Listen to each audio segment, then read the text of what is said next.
us like some crazy stories or something that has happened with working in this world? So let me check my real quick before I get into this one. So this is back when I worked for the mom and pop place. But this is a wild one. So because we were a small company, well, not for that reason, but like I said, we got into the owners got into credit because credit troubles. What they were doing is they would pay for the trucking company on a load when that customer paid on that load. So instead of keeping it where carriers are getting paid after 30 days or before 30 days or even 60 days, a carrier might have got paid in 7 days if a customer paid on that load. Meanwhile, you got another carrier whose load delivered 65 days ago, but because that customer hasn't paid yet, they weren't getting paid. Yeah. Caused our credit to take a hit. So trucking companies were not taking our loads, or they would take them and then they would send them back to us. So that was primarily the reason why I left that place and went to a bigger place that had the financial backing. But aside from that, so we were running into trouble with carriers not running our loads. So one time, a guy picks up the load, and it's supposed to be Friday. He comes in significantly cheaper. He was Coleman Logistics. I'll never forget it. And I mean, this is 8 years ago. So he picks up the load. It's supposed to go from California to Virginia. And this was a pretty big customer of mine at this time. I was moving it was apparel, and I was moving 3-4 truckloads a week, maybe. I mean, which is, pretty good, So they pick up the load Friday, and they did pick it up. Monday, they call and they go, well, your credit's no good. We're not going to deliver your load unless you pay it up front. And we had just ran into a similar scenario with that not long before that, where we actually did pay up front, but the boss is like, we're not going to do that anymore, and they wanted like half, which was like $2,000, or it was actually $2,800 is what the truckload cost at that time. That's crazy. From Cali to Virginia. Well, like I said, they came in a little bit lower. Most guys are like 32. Me being a greedy broker that I am, I'm jumping on the 28, right? Sure. They send me the paperwork, everything, right? They send it in because at that time we didn't have the RMIS or whatever. They're faxing their packet over. Yeah. I mean, that's all it was, right? They faxed their packet. We didn't look at it. We just staple the thing and throw it in the drawer with all the other ones, Yeah. But now, so we don't know. We didn't have carrier 401. It was out. We didn't have it, or any way to check on these guys at that time. So they call Monday. We're not going to deliver your load. You got to pay up front. We're not going to pay up front. Ends up back and forth with the customer. Like they wanted the customer to pay up front. So then a dock worker of theirs is walking on the dock, has a fax. It's from the FDA, tells exactly what these guys do, that they pick up a load, say your credit's no good, and they go store it in a warehouse in LA. When you pay for it, they tell you it's there. So the guy has the fax in his hand.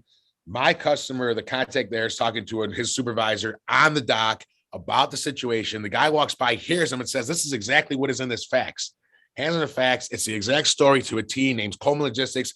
Names the guy. I think the guy's name was like Serge or something, right? So crazy. I end up getting the FBI involved in this. So they pick up the freight. They took it to a warehouse on Washington Street in Los Angeles. They drop it off there. If you did pay them up front, now they tell you your freight's not in Virginia. It's on Washington Street in LA. Go there and get it. When you go there to pick it up, they tell you, okay, you have to pay $3,000 in storage to get your load out of here. So now they tell me this is when early on, it was in I guess it was caller ID. I mean, we'd already had caller ID. This is in 2000.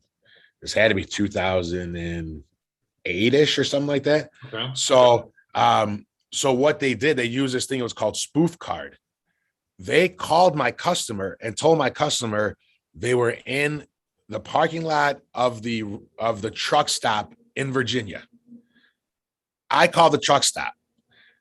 So what they did is there's a thing called spoof card. It ended up becoming an app where you could call a number and then put a fake number so it looked like you were calling from somewhere else. So they put the number of the truck stop. So I call the truck stop. Guy answers it.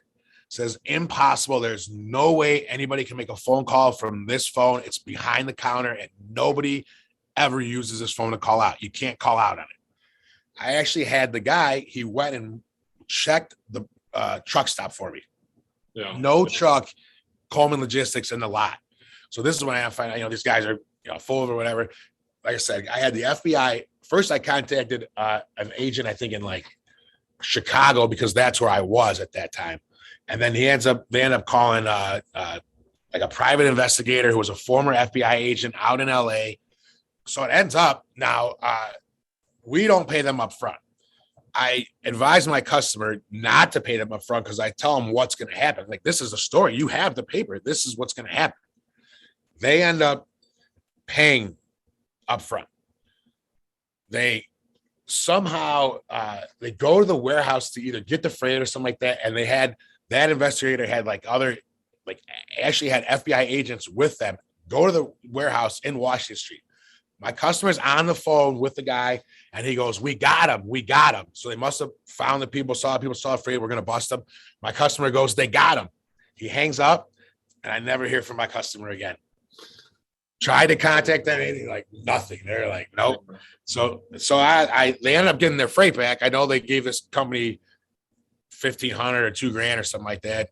They may have got it back through legal recourse. I don't know, but that's the kind of craziness that that's why now when things happen, man, I used to get so flustered when the load was a guy's an hour late or his truck broke down. He's not going to be there for 6 hours. No, man, it's like, it is what it is, dude. Here it is. One thing I never did was lie about things because that just digs you more of a hole, man. More and more. Comes out eventually. Dude, you can't. I'm not good at lying, so because then you're gonna mess